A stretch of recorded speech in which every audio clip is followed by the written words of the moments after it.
got to get up here sometime in the morning and see what they feed you guys for breakfast. Help me there. Surprise, surprise. We're having a drawing after I get through talking to you guys. The winner is the person that's sitting over the snake. There is a snake under one of these chairs. Just kidding. Well, she enjoyed that. You okay? Yeah, I used to do quite a few crazy things with that snake, didn't I? How many of you actually seen me wrestle before today? Well, these counselors got their hands full. I just want you to know that, it's always easy for me to wrestle because I didn't have to be myself. You see, I could go out there and do something and be something that didn't have any feeling, didn't hurt, didn't care. And the problem with my life was I was that way most of the time. 4 years ago, if somebody had told me that I'd be traveling the country and speaking to youth, I'd had a pretty good life. Right before I took another drink or I took another toke.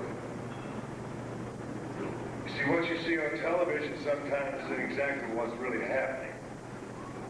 You see, the whole time you watch me on television, you might have thinking, man, that guy's bad, or that guy's got it made, or that snake sure is cool, or maybe he knows what he's doing. He must be making a lot of money. He must be really happy. That wasn't the case at all. I was miserable. I hated myself. I hated life. I had no joy in my heart. And I had to walk away from that. I had to change my whole life. But the great news is that if you're miserable and you're unhappy, you can change your life and you can become happy. You can regain the joy that Jesus died on the cross for. You don't have to lose. I know there's some pretty tough guys in here. I can scout the room out and see a few guys I might try after a while. I still like punishing people. I want you tough guys to listen to me particularly close, because I'm going to tell you something. No matter what you are or what you do or how good you are, you're not the best. Someday, sooner or later, you will fall. You may be the strongest right now, but there's always somebody out there around that corner waiting on you. And if that don't get you, time will get you. And the bad thing about it is when you fall, you're going to find yourself very alone. That's what I realized in my life. I did do some pretty mean things to wrestlers and to my family, and I'm going to tell you quite a bit about that. I'm going to tell you about the real Jake Roberts and what you don't know about. And I'm going to tell you how I got to where I was at. And it's going to shock some of you. I'm going to make a few of you sick. But you need to hear this, because the only message in it is this. Help is there. Help is waiting. Love is waiting. But the choice is still yours. You can realize that you're not unique in your own problems, because a lot of you do have problems. I had problems for a long time, and I used to think, man, nobody else has gone through what I went through. And when you come right down to it, it didn't matter, because Jesus Christ took those problems and died on the cross for them. And God didn't fix anything on me. God recreated me, man. You see, I was a crack addict for the last 7 years. Try that for a while. You're going to find out what life is not about. I was addicted to cocaine and alcohol for nearly 20 years because of my pain. But we'll get to all that. If somebody had told me 4 years ago that I'd be going around and speaking at church and trying to lead people to Jesus Christ, I'd have really had a good laugh, because I didn't believe there was a Jesus or a God. I should have known better, though, because even in my wrestling days, I was leading people to God. I guarantee you beat somebody up and you throw a snake on them, the first thing they say is, oh, God. They want some help real quick. Why is it that we always wait, though, till we really need it before we're big enough to say, hey, I need you. God, help me. I'm sure a few of you have had that situation where you haven't been feeling real good, or something's happened, and and you'll finally reach out. Is that right? What we need to do is reach out every day. Man, that's when the good things start happening to you. You know, God's just not there to pull you out of the ditch when you need it. God's there to give you a lot of good things if you're just obedient to His cause and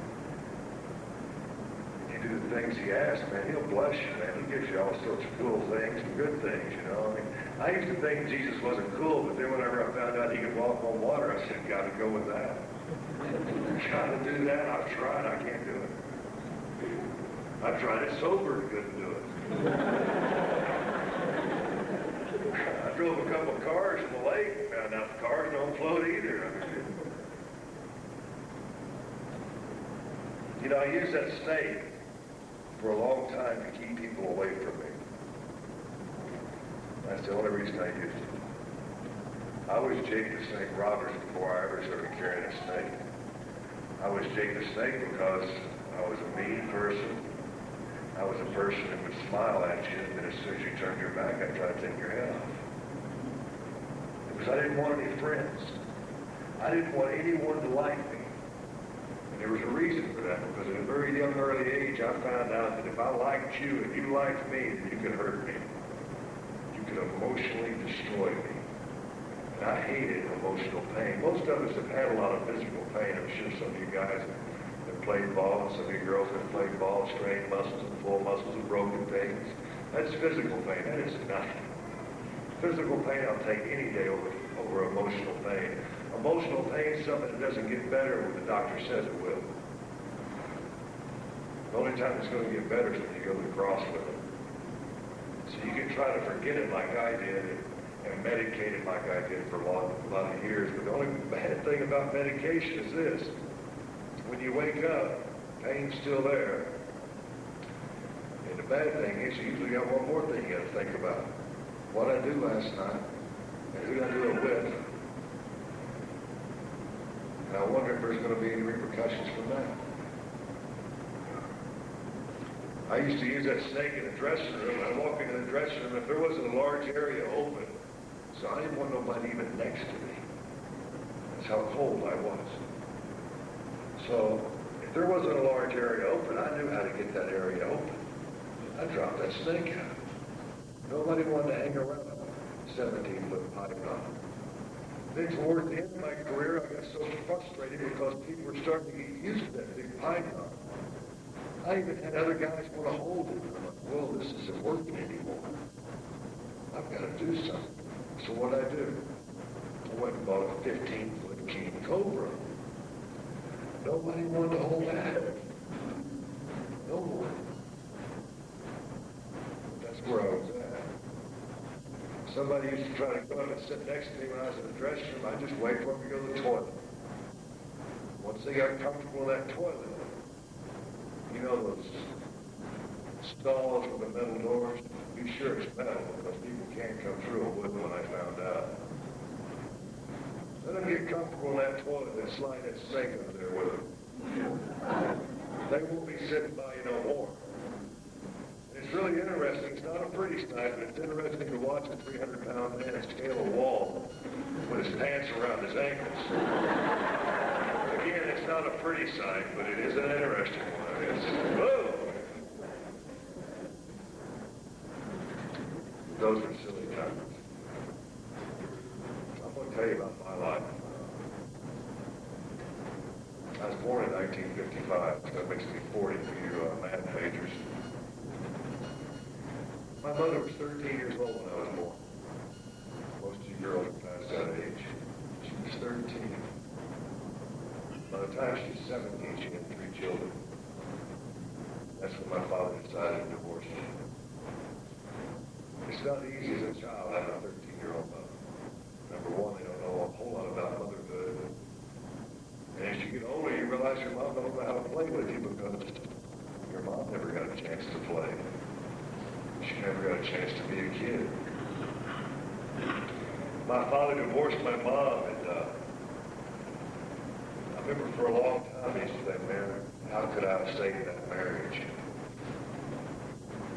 Well, you parents, you kids that have divorced parents, realize one thing: it's not your fault that they broke up. It's their lack of commitment, and devotion to a pledge and a contract they made a long time ago. It's not your fault. My father got custody of the kids. The problem was he didn't want us. He had a career. He was a professional wrestler also. And so he just kind of passed us out to different family members, you know, one over here, one over there. My brother went down the road.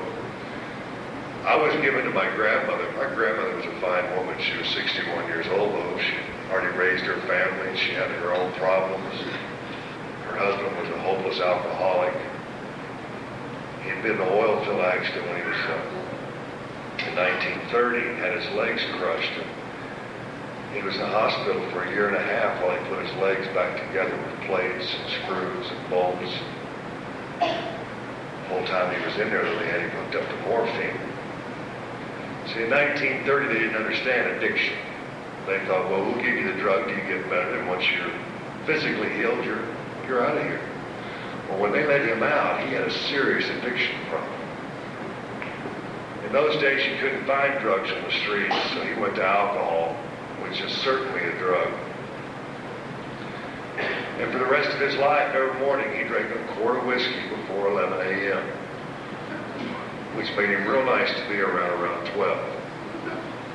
As a child, I would come home from school, walk in the door, and I'd shut that door real quick because I knew my grandfather would be passed out in the living room, snoring or throwing up on himself or making noises that nobody understood, mumbling, drooling. And it's not like you want your friends to come in and see that. So you start being ashamed of where you're at. And I was already ashamed because everybody in school says, where's your mom and dad? Well, my mom and dad aren't around. So you don't have a mom and dad? Well, I've got them. Yeah, right. See, kids sometimes can be pretty tough on other kids. They ask me where my brothers and sisters were. Well, I got one over here and one over there. Man, you come up with a messed up family, don't you? Yeah, I did. So we need to think about other people's feelings, man, before we start lashing out. Something you might not think hurts really does strike a chord in their heart. It is an embarrassing situation when your family's not together. It seems like everybody else isn't. I mean, you know, when it comes time to do the father-son thing at school, you're not there. Why didn't you show up? Well, I didn't want to go. That's a lie.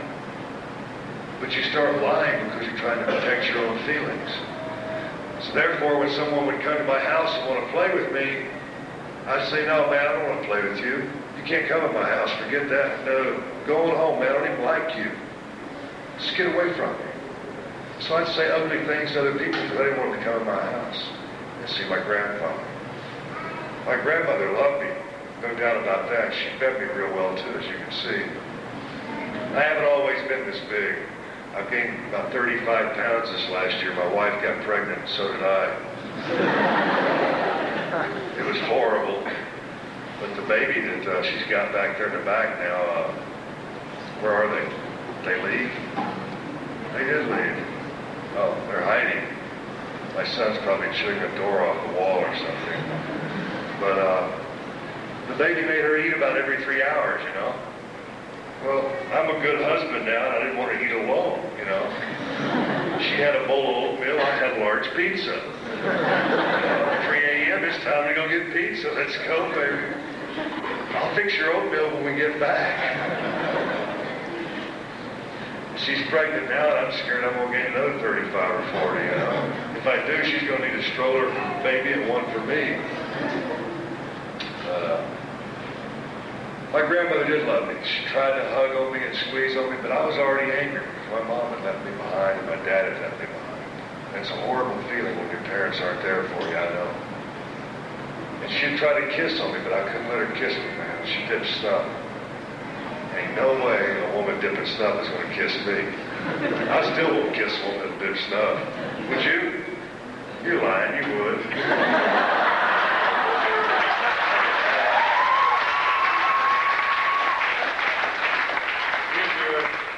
must be a couple more out there, but I'm not going to point no fingers.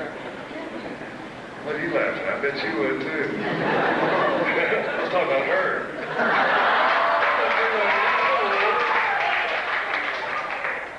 I was talking about her. This guy's going, yeah, I do it, man. Hello. You must have had 2 servings this morning. My grandmother died when I was 12 years old. Again, my life was thrown up in the air. I didn't know where it was going to come down. I knew I couldn't send my grandfather. Like any kid, I hoped that my parents would come get me. Well, my dad did come get me. But that's the worst thing that could have happened to me. He came and picked me up. He picked my sister up. Left one brother behind. We moved with him. He had remarried 6 months after about 3 months after we got moved in with him. His wife started physically abusing me and sexually abusing me. Now, for a 13-year-old guy, that's a trip. Here, this woman that's married to your father is sexually abusing you and physically beating you. Every time he left the house, she'd start in on me. I couldn't do anything right. And then at night, I was scared to go to sleep because I didn't know when she was going to come in that room and make me do something I didn't really want to do. It's not fun to have anything taken from you. It's not fun to be forced into anything. It makes you feel very ugly about yourself. It makes you very ashamed again. And you think, I want any of my friends to come over to my house? I don't think so. And it's hard to go to school when you got bruises on you. People say, yeah, how'd that happen? Oh, I fell. Yeah, I was riding a bike and I fell. That doesn't look like that. It looks like somebody's beat you up, man. No, nobody's beating you up. Again, you're lying, trying to cover that pain. You don't want anybody to know about it. I put up with that for 6 months. And if any of you are going through that, you don't have to put up with it. There are laws that will protect you. There are people that care. Counselors are here that will talk to you about it. I'd be glad to talk to you about it. Because it's your right to have a healthy, happy life, man. Don't let anybody cheat you out of that. It doesn't have to happen. If it has happened, you need to go talk to somebody about it and get it out in the open. The Bible tells you if you'll take that darkness, expose it to light, the pain's no longer there. You see, I didn't do that. I stuffed it. I stuffed my anger towards my mother. I stuffed my anger towards my stepmother. The hate, I stuffed it. Sooner or later you'll find out when you keep stuffing things that pretty soon you get full. And when you get full, it starts coming back up. When it starts coming back up, usually you act out in different ways. I got to the point where I wasn't seeing anyone. I was alone. I got to high school, I was alone. I played football, but I didn't want to talk to anybody on the team. But I would hit you. And I enjoyed hitting you. And the sick thing about it was I enjoyed being hit. You got to be a little bit wacky to enjoy being hit. But I did, because I wanted you to try to hurt me. Because even if you did hurt me, I was going to look at you and tell you, no, you didn't hurt me. Because I was so injured inside. That's how I coped. I left my happy home and moved in with my mom. She had just remarried, and we were very fortunate. She married a fine man, but it was really too late for me because I already made up my mind that when somebody loves you, they're going to hurt you. So I kind of kept my distance from him. He taught me a lot, but I still wouldn't let him get really close to me and develop a relationship. My sister that had moved in with my dad was also being sexually molested, but she was being molested by my father. She was 10 years old when it started. It's a sick thought. It's a sick thing. I didn't know about it until she was 18. My sister put up with that situation over 2 years before she finally left. When she came to live with us, I was starting to have a pretty good time around that new home I was in. But when she moved in, man, all hell broke loose. But nobody knew what the problem was. And for some strange reason, nobody stopped to take time to investigate or even ask. My sister, and I'm sure many of you girls will agree, you need the love from your father. You need that father to tell you that you're pretty, that you're special, that you're going to be great someday. And the thing about girls is if they don't get that from their fathers, they turn around and they look for it somewhere else. That's just the way life is. But you want to feel good about yourself. You want to feel special. You want to feel pretty. And if you don't get that affection from your father, chances are you're going to turn to the street to get it. When you do, the same thing that happened to my sister will happen to you. She got pregnant at the grand age of 13. So here my mother is watching this child be born from her daughter. And my mother's looking at her daughter saying, my God, you're the same age I was when I had your brother. It broke my mother's heart.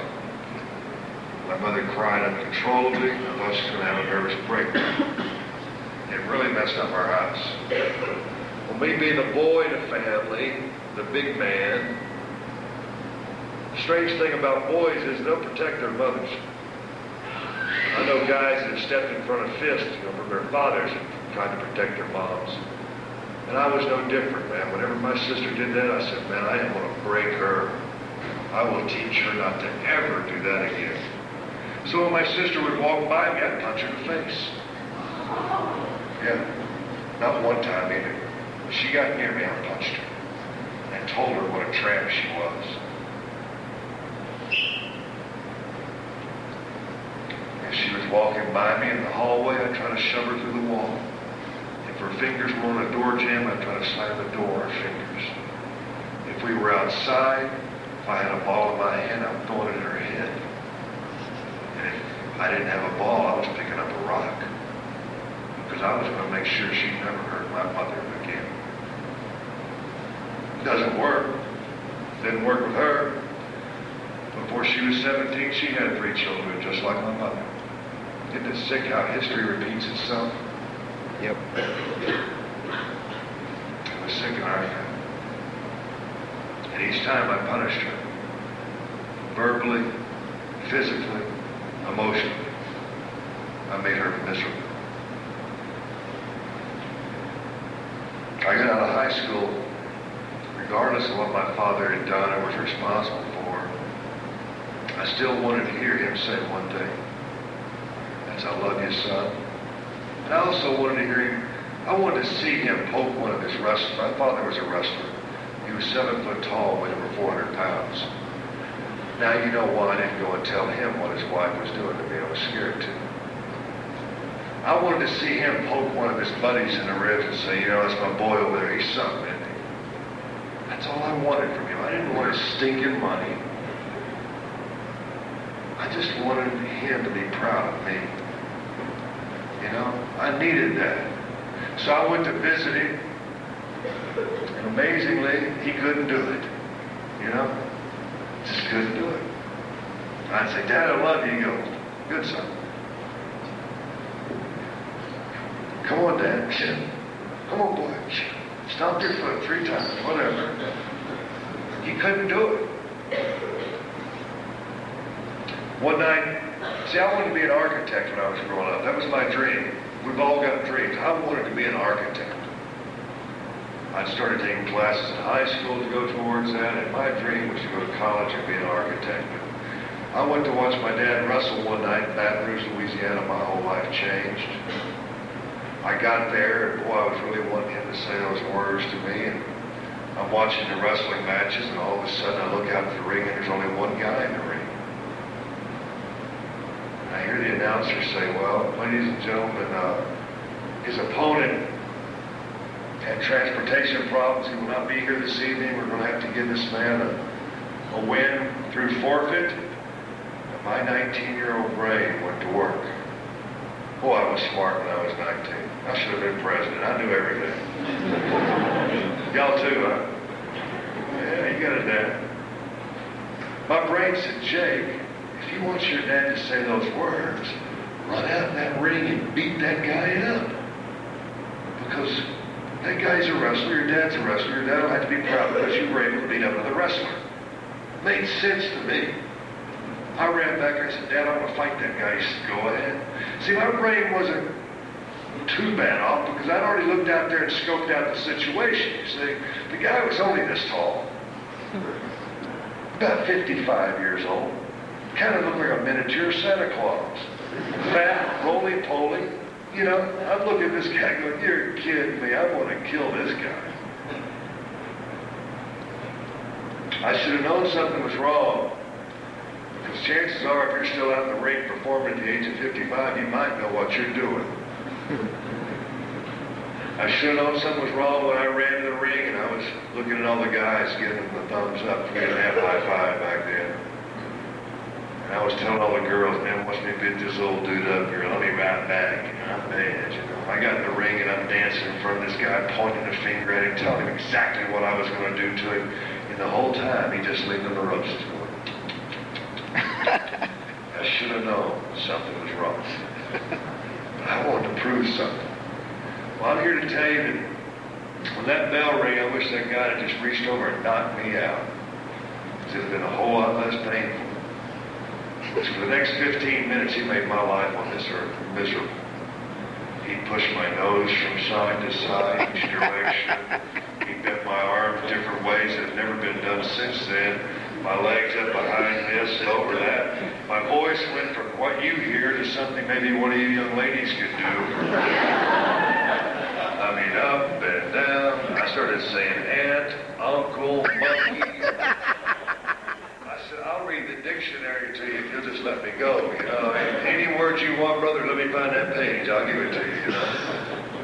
He wouldn't do that.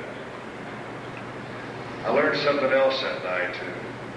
Be very careful.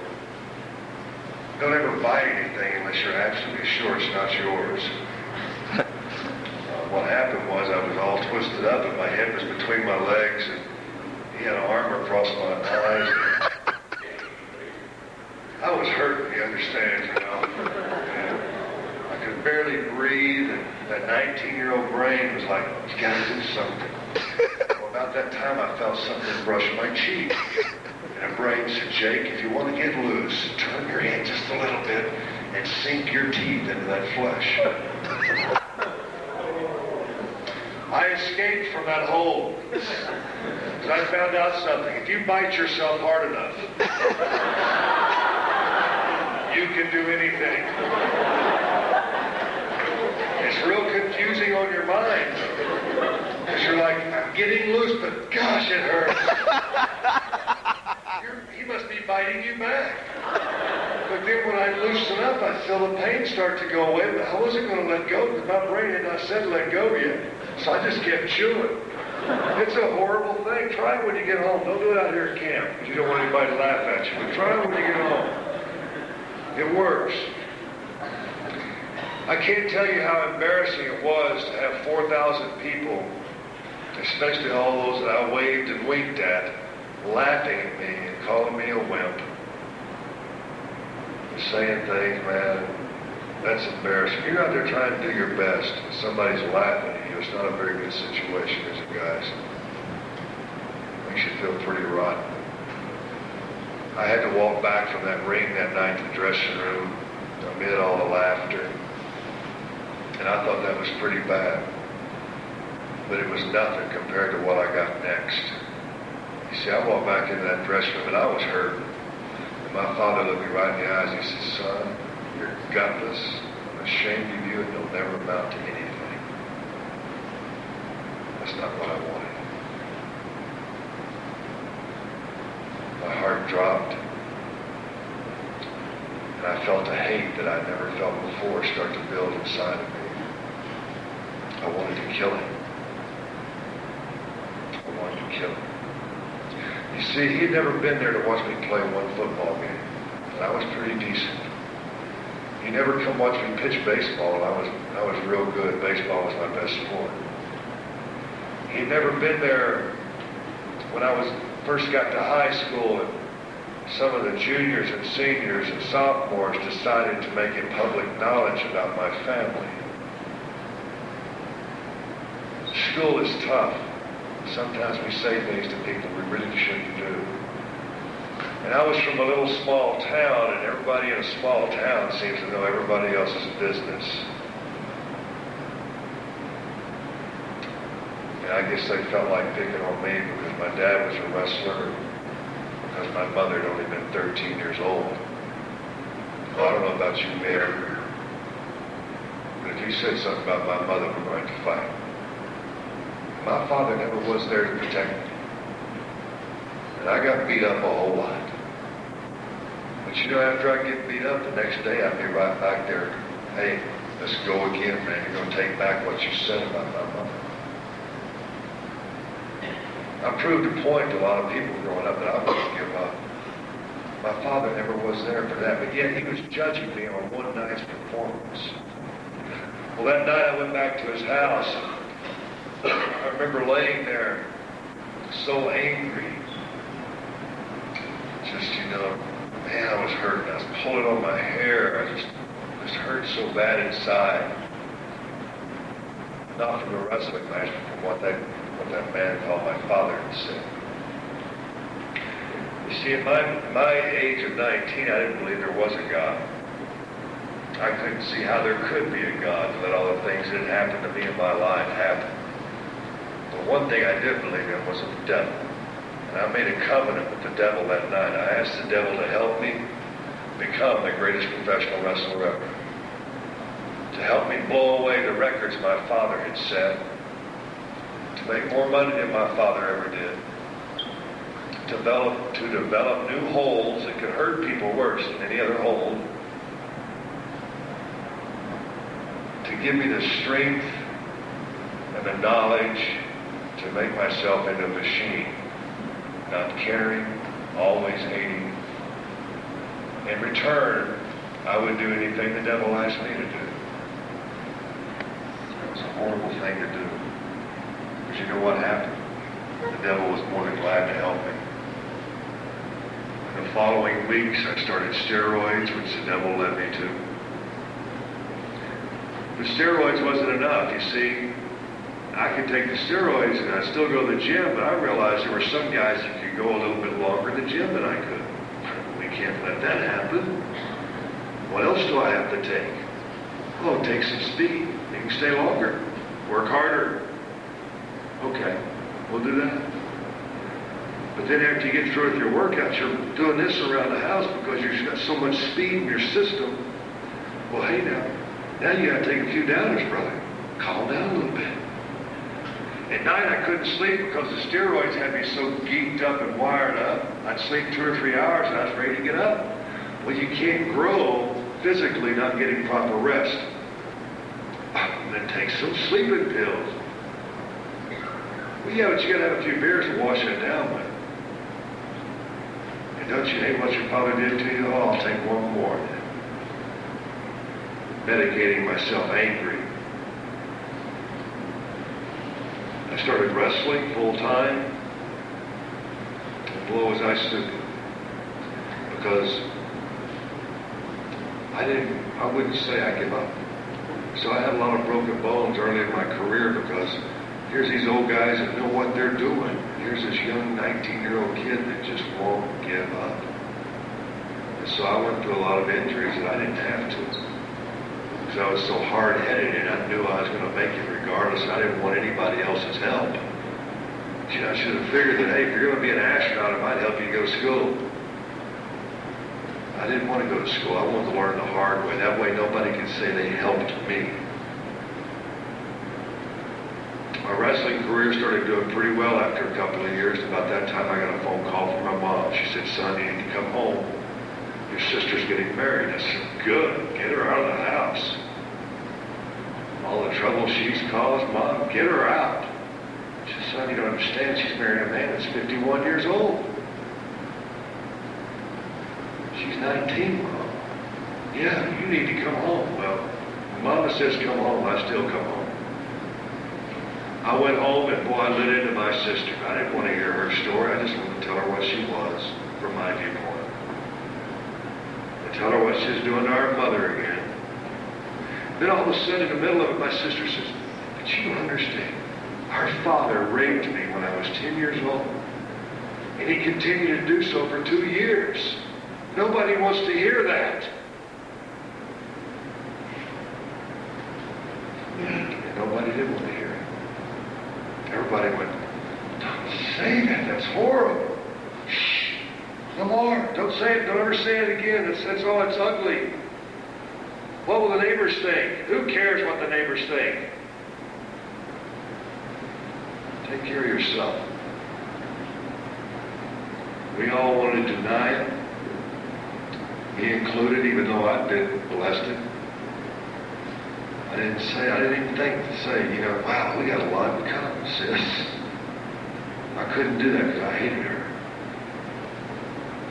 Well, she did get married. The following year, she had a child. And 6 months after that child was born, this man's ex-wife waited for him to go to work one morning. He left to go to work. She pulled up with a friend and knocked at the door. And I guess my sister must have thought that he must have forgotten something. She went and unlocked the door, and they came in and kidnapped and murdered my sister.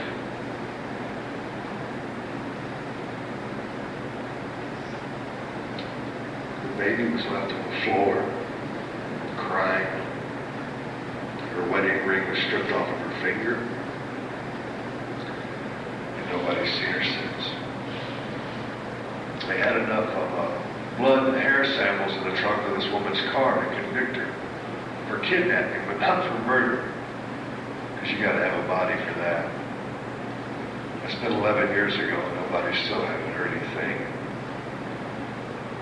I talked to my mom a couple of days ago. My mother finally put a stone in the cemetery for her. I can't tell you how many times I've drank and used drugs trying to forget what I did to my sister. I've hated myself for it. I've hated a lot of people for it. It didn't start getting any better until I started forgiving myself and my father and everybody involved.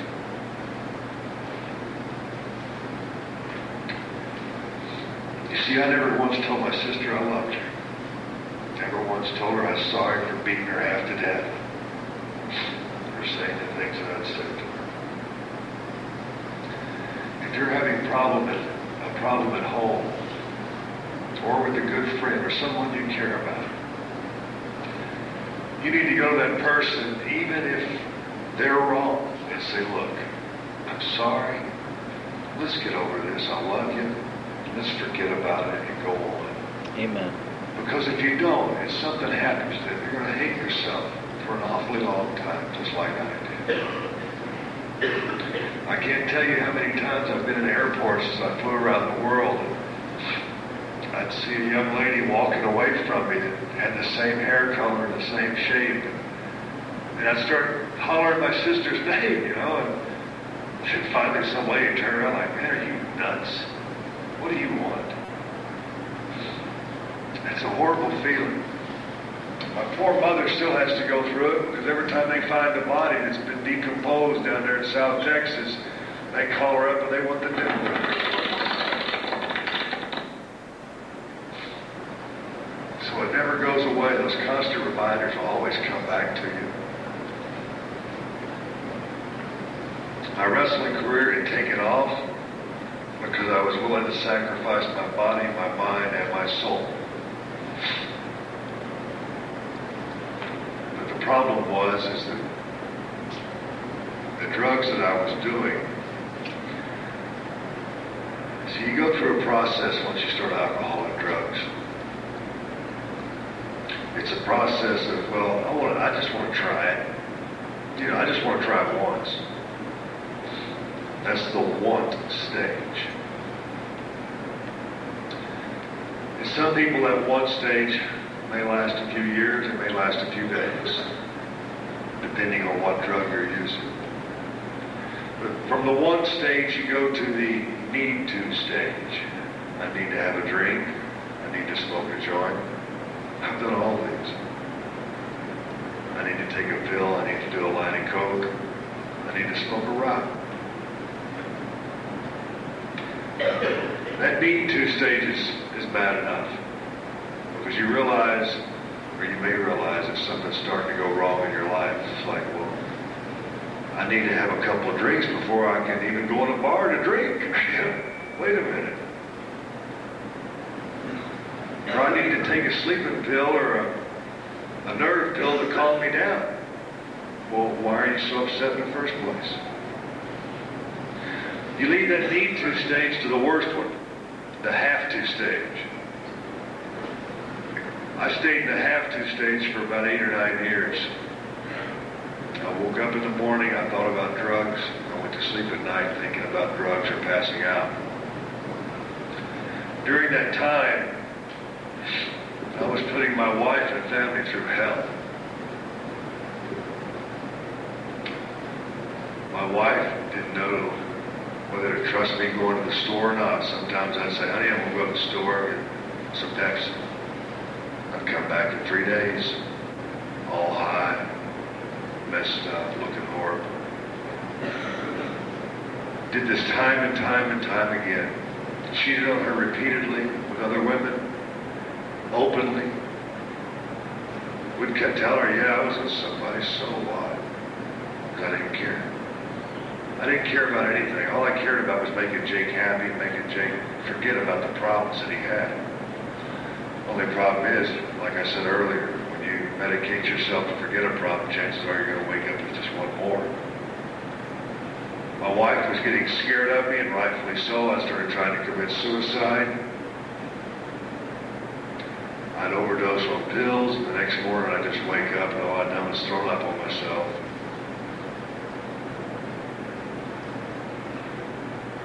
It's pretty much insane when you're in a shower and you're beating your head and your hands against the wall because you didn't die. But I used to do that. Because I wanted to die. I was tired. And once you reach that have-to stage, it's not a situation where you say, well, I know I'm a drug addict, I think I'll just quit today. You see, just saying no does not work once you get there. I wanted to stop, but I couldn't. I tried. I'd sit at home and I'd hold on to the chair with all my might, saying, don't go outside, Jake. If you go outside, you're going to go find your drug dealer. I know it. And I'd hold on to that chair, but pretty soon my hands would get tired. Then I'd be out that door, looking for drugs, getting high again, lying to my wife again, lying to my daughter. You see, everybody suffers and knows you when you're on drugs and alcohol. My daughter, for a long time, wouldn't go to sleep at night because she's afraid if she went to sleep that I wouldn't be there when she woke up. Or when she did wake up in the morning, she'd run in the room to make sure that I was there and still alive. My wife used to stay awake at night sometimes, and she knew that I'd been taking pills because I medicated myself every day. And she'd lay there and she'd watch my breathing. Because there were lots of times that I would take just enough to put me right there on the edge. And I would quit breathing. And she'd have to pound on me to get me going again. I woke up the next morning going, oh, I didn't get a night's rest. She's over there, she's about pulled all of her hair out, crying out of control. What's wrong with you? You died again last night. I didn't care. I went to rehab the first time. I'm here to tell you rehab does not work unless you're ready to accept Jesus. Because the biggest thing that you've got to do is quit thinking you're tough enough to do it yourself. That was the very hardest thing for me to do. To realize that, Jake Robbins, you ain't so bad after all. This drug doesn't kick your butt. This situation has done kicked your butt. I stayed in there for 30 days. I got out within 24 hours. I was smoking crack again. My wife was taking me in and out of the house regularly. I went to rehab the second time. Stayed 60 days. Should have realized that 2 times nothing is still nothing. I still wasn't ready to give up. I still thought I could do it. I'm here to tell you, you can't do nothing without God. Not for very long. You may think you're doing just all right. You may even have a professional career like I did. But sooner or later, that very thing that got you where you wanted to be is the very thing that's going to tear you down. And when your house falls on top of you, it's a miserable feeling. So just remember that Jake Roberts told you you can't do anything without God. Nothing. Absolutely nothing. You can't have a family without it. You can't have anything in life worth having without God. I'm here to tell you that. You can learn the easy way from somebody telling you, or you can go out and do it like I did, beat yourself against the walls, try and commit suicide, and finally come to the realization, well, maybe that big dumb wrestler was right. I got out of rehab that second time. I called the wife. I wanted to get back in the house, you know. I figured I was paying for that house. I might as well live in it. When I called her, she said, Jake, you can't come back to this house. I can't take it anymore. I can't take your lying, your cheating, your stealing from your own family. Because I was sacrificing everything I ever made for drugs. My drug habit at the time was between $3,000 and $4,000 a week. You've got to be successful before it might happen. Money was going out at a very alarming rate. She said she was tired of worrying about catching AIDS. I don't know how I missed it. I don't have it. I thank God for that every morning I wake up. Because I should have got it.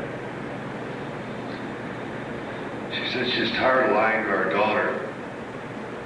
So I slammed that phone receiver down and I said, well, that's it. I can't get back with her. I might as well get high again. Hello. Right back where I was at. But this time when I got high, my cunning mind went to work again. That brain had grown a little bit, but it was still a liar and a cheat. That brain said to me, he said, Jake, don't you remember your wife? She was a Christian when you met her. But then she backslid and started drinking with you.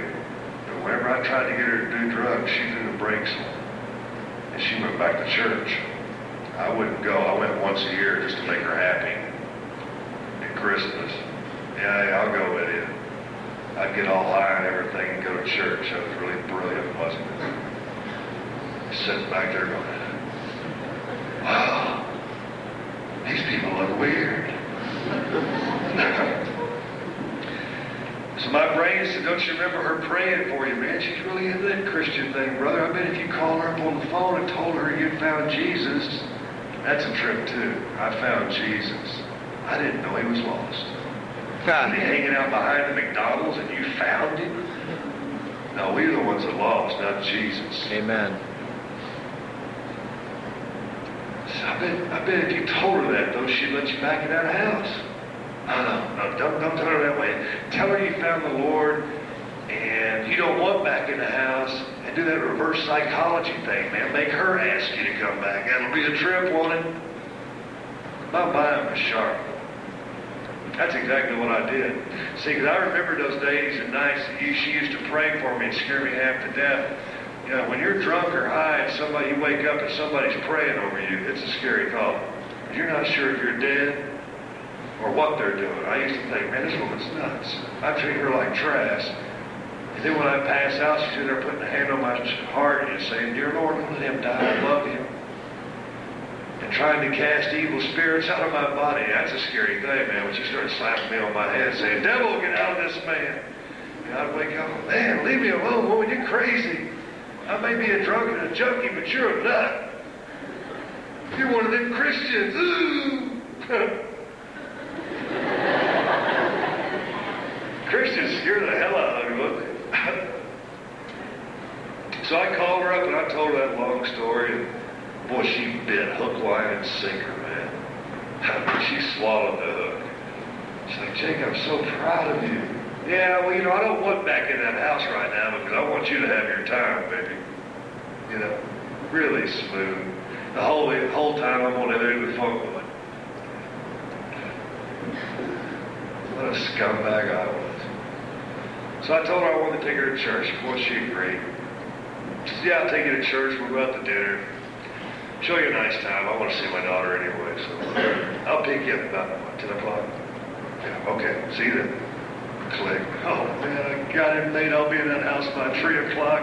I'll be moved in the pool by 3:30, no doubt. I already had it planned out. Only thing was, I didn't realize it was Easter Sunday. And the place where she wanted to go to church was a huge church called Mount Perrin. And they didn't waste any time investing money into great productions. We got to church that Sunday. First thing the pastor said is, there'll be no sermon today. I'm like, oh yeah, we'll be in the house by 1:30. You know, great. Thank you, pastor. You know, but there'll be a play. Yeah, that's all right. I can handle a play. No problem. Then I started doing what Jake always did in church. I checked out the sound, the size of the speaker system, the lighting, and then my favorite, started counting bad haircuts. Bad hairdos. Oh, you can find a lot of bad hairdos in church. You think about it. There's a lot of bad. Oh, those are all right. I'm talking about really bad ones. You know? Those are sick, but they're all right.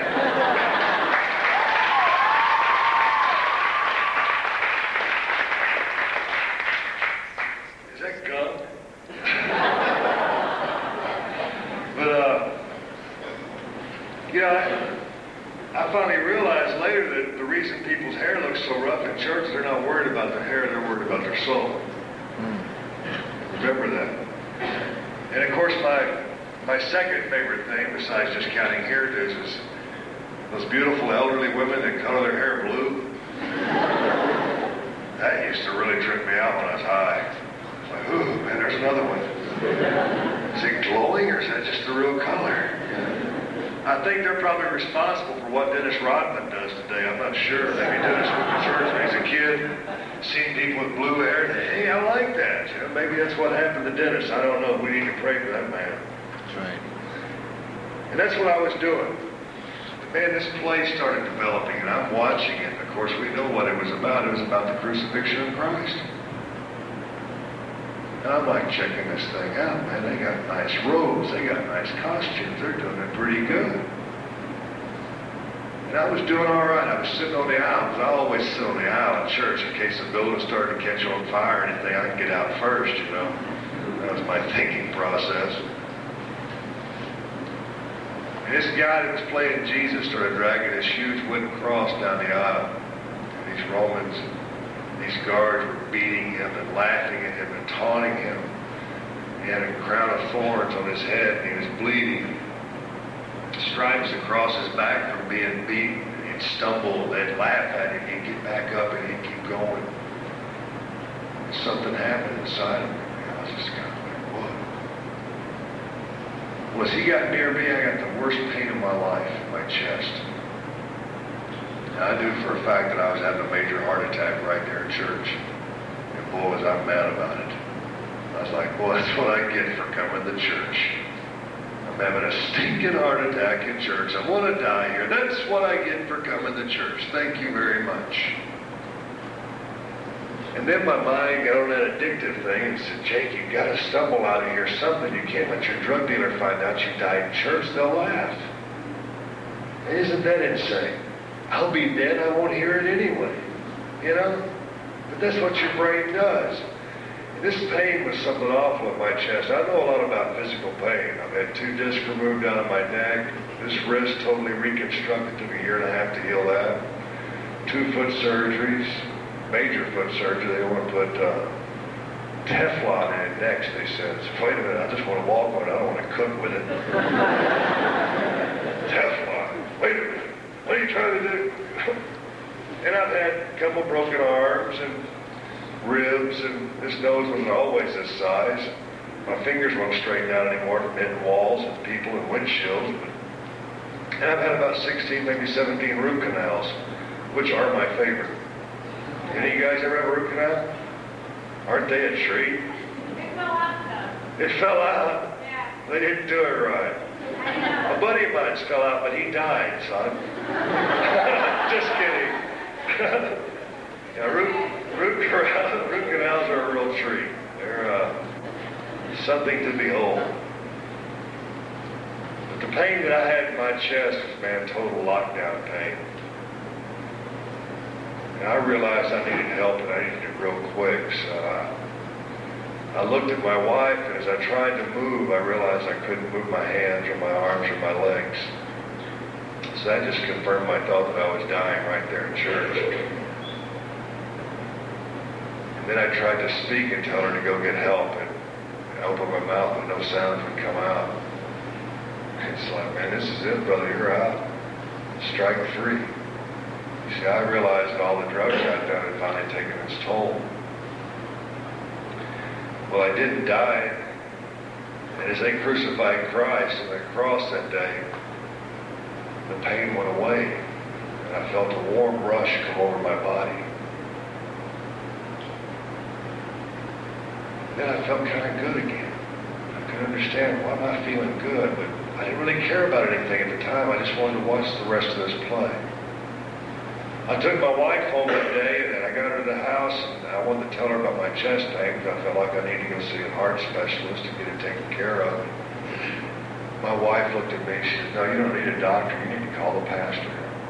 I'm like, "You dingbat." You know, I didn't say it out loud. She's not in here, is she? Okay. It's like, you're crazy. I don't need a pastor. Pastors do this. I need a doctor that cuts, can fix this thing. You guys will find out, some of you married men have probably went through it. Sometimes you'll do things your wife tells you to, even though you know she's wrong, So I picked up the phone and I called this pastor. I started trying to tell him what had happened to me. He just said, "Jake, shut up." I'm thinking to myself, "Brother, you're about 5'8". Next time I see you, I'm choking you out, You don't tell me to shut up. But I did shut up. And he started asking me all these easy questions. I mean, real easy questions. Like, "Jake, are you tired of drinking all the time, doing drugs all the time, unable to stop?" "Well, of course I am, Pastor."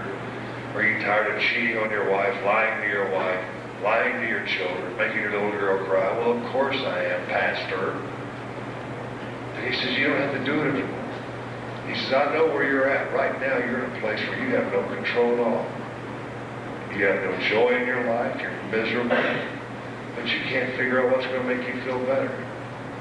You see, I used to go out and try to buy a new car. Make you feel better, Jake. It did for about 5 minutes. But as soon as I got through paying for that thing, the joy was gone. Drive it once around the block, it's not new anymore then. Go buy a new gun. Buy a bigger house. Get a pool put in. That's fun for 5 minutes, but that's what I call happiness. I don't want happiness anymore. I want joy. Joy that's there in the morning. Joy that's there at noon.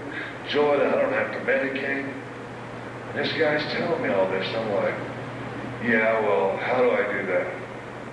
He said, "You ever accepted Jesus?" "No." "Well, you weren't having a heart attack this morning, Jake. All that was happening was God was placing a heavy hand on your heart and stripping off some of that cold steel and ice that you have your heart packed in. And Jesus is knocking on the door right now. He wants in. He wants to love you. He wants to forgive you. He wants to cleanse you. He wants to take all those memories and all that old pain and take it. You see, He died on that cross for you, Jake." Man, that blew me away. I said, "Wait a minute. For me? For all of us?" Then he explained to me that God loves us no matter what we've done, which really confused me. It's like, you mean He doesn't even care about nothing, Jake? He said, "God forgives you, Jake, for being an alcoholic and a drug addict. Forgives you for cheating on your wife and doing the things that you've done to other people. There's only one thing God will not forgive you for. You will go to hell for that. That's not accepting Jesus Christ as your Savior." You see, Jake Roberts can't hand you a ticket out and say, "Go to heaven." These counselors can't either. Only by accepting Jesus do you get in. That's right. I accepted the Lord right there over the phone, so I guess I'll probably be getting one heck of a phone bill one of these years. And I'd be glad to pay it too, because I'll tell you something, my life turned around that evening. It hasn't been an easy process. It's been a slow process. Immediately the Lord told me, He says, Jake, I want you to quit wrestling. I'm like, yeah, right. That's what I do for a living. I've got something else for you to do. Yeah, right. Okay, sure. And I kicked and scratched and clawed my way, saying, Lord, I don't want to quit wrestling. I went through a deliverance for drug and alcohol, sex. I don't have the need to be with other women. All I have the need to do now is to look at my wife and look at her eyes and say, baby, I love you and I'm sorry for what I've done. Amen. And let's have some more children. You have no idea what a good feeling it is for me to be able to sleep with my wife and not have to worry about giving her a disease. Or to look at my little girl and say, baby, I won't be there for that baseball game. Daddy won't be too high not to go. Because that's what used to happen. The hardest thing for me to do probably was forgive myself for everything that I'd done. And I struggled with that for some time. And I'm sure some of you have already experienced that thing where you think about the things you've done, you're not real happy with yourself. But realize this, once you come to know Jesus Christ, who are you not to forgive yourself when God has forgiven you? So wake up, shut up, and get in the car. And get with the program, man. I don't know why we as human beings always have to try to figure out a better way, or easier way. It's like, let's build a better mousetrap. Why do you need a better mousetrap? You can't kill the mouse twice. That Bible will tell you everything you need to know about life, about the real deal. That may not tell you how to get to Hollywood, but I'm not going to tell you you need to go. You need to let God tell you where you need to go. As soon as you start letting the Lord become the Lord of your life, and you start listening and following Him, you'll be surprised what can happen with you and for you. The Lord has blessed my family in many ways. Number one, I've been recreated. My wife's pregnant. She's still with me. We have a son that's a year old back there running around, probably tearing up something. So he's something else. When he was born, he had an eye that was bad. He messed up. They told us we're going to have to operate on that eye when he gets to be about a year old. My wife and I prayed over that eye for several months. We took it to church, took him to churches, and other people prayed for that baby. And one day my wife, man, she went nuts on me. I said, Cheryl, you know, his eye's not getting any better. I guess we need to take him on in and get the surgery done. And boy, she got up and she started praying, and she said, Lord, I claim this as a victory in the name of Jesus Christ. His eye is healed. It's over. We don't need to see no more doctors for this eye. 2 weeks later, she says, Jake, have you been doctoring his eye? And I said, no. She goes, neither have I. His eye is well. There are miracles for each and every one of you. The only reason you haven't had a miracle in your life is because you haven't asked. That's the only reason. So when you get tired of you failing, do like I did, give God a chance.